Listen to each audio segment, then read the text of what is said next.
Hello and welcome to the History of Transformers, episode Ultra Magnus. Serving as the commander of Autobot City, Ultra Magnus directed the Autobots' counterattack when the city came under attack from Megatron and the Decepticons in the year 2005. After directing Springer and RC to transform the city into battle station mode, he and Blur alerted the rest of the city's occupants to attack, but they were only able to hold the Decepticons off for so long. During the battle, Optimus Prime was mortally wounded, and on his deathbed passed the matrix of leadership on to Ultra Magnus. Despite his own misgivings, Magnus took the possession of the matrix and became the new leader of the Autobots. Magnus's leadership did not get off to an easy start. When reports came in from the Autobots stationed on Cybertron's moons of Unicron, a monster planet that was in the process of consuming them, Magnus quickly arranged for the Autobots to head to Cybertron aboard two shuttles. But as they were preparing to depart, they were attacked by the Decepticon forces led by Galvatron, the reformatted Megatron. The Autobots fled into space and were pursued by Galvatron's troops, with Magnus's shuttle eventually being shot down onto the planet of junk. Facing Galvatron solo, Magnus attempted to open the Matrix, but the talisman did not respond, and Magnus was blown to pieces by the sweeps. Thankfully, Ultra Magnus was soon repaired by the native Junkions after they befriended the Autobots. Magnus joined the other Autobots in the battle with Unicron on Cybertron and helped drive the last of the Decepticons from their home planet. In the course of the final battle with Unicron, the young Autobot Hot Rod opened the Matrix to destroy the Planet Eater and then becoming Rodimus Prime.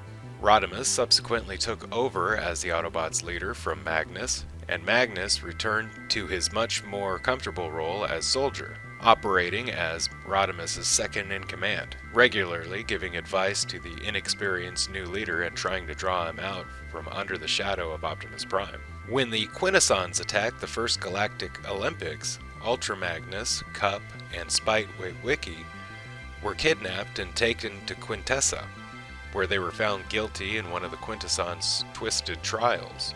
Dropped into the Sharkion pit, they were quickly rescued by their fellow Autobots, but the whole team was sent adrift in space when the Quintessons blew up their planet in an attempt to destroy the Autobots. They eventually made it back to Cybertron, only for their homeworld itself to become under attack by the unified Quintesson Decepticon alliance.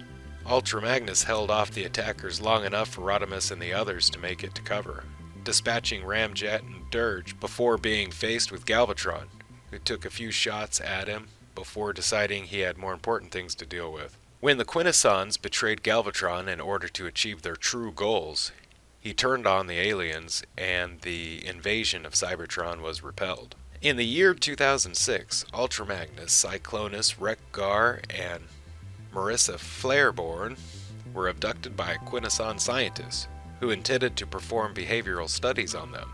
When the scientists' ship flew through a black hole into a negative universe, the captives were forced to team up to escape. Magnus and Cyclonus acknowledged their mutual grudging respect for each other as warriors, but vowed that when they met again, it would be as enemies.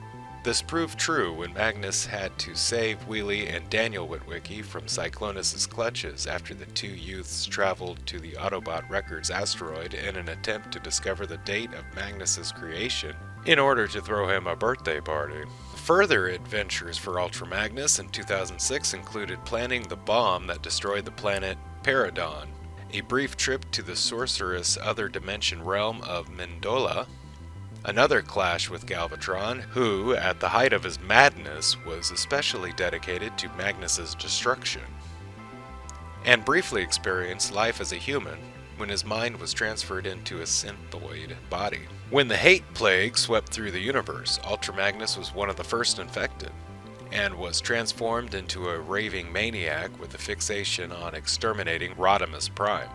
Magnus pursued Rodimus through Autobot City, but was subdued by Wreck-Gar, only to wind up infecting the Junkion, who in turn infected Rodimus. Magnus and the rest of the universe were cured by the plague by the resurrected Optimus Prime. In 2007, Ultra Magnus helped defend Autobot City from a massive Decepticon assault, which was actually a diversion for the theft of the key to the plasma energy chamber. Subsequently, Magnus accompanied Optimus Prime on a shuttle to Cybertron.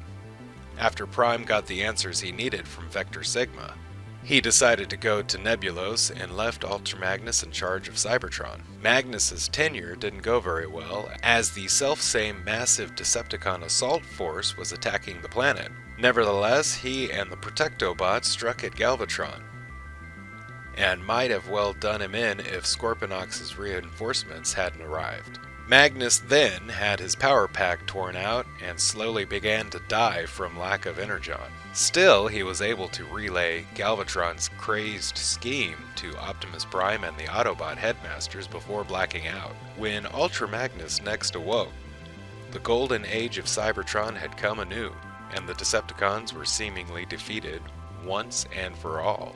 Thank you for watching the history of the Transformers Generation 1.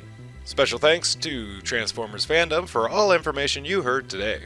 Don't forget to like, share, and subscribe if you can. If you already have, thank you. And have a nice day. Bye-bye.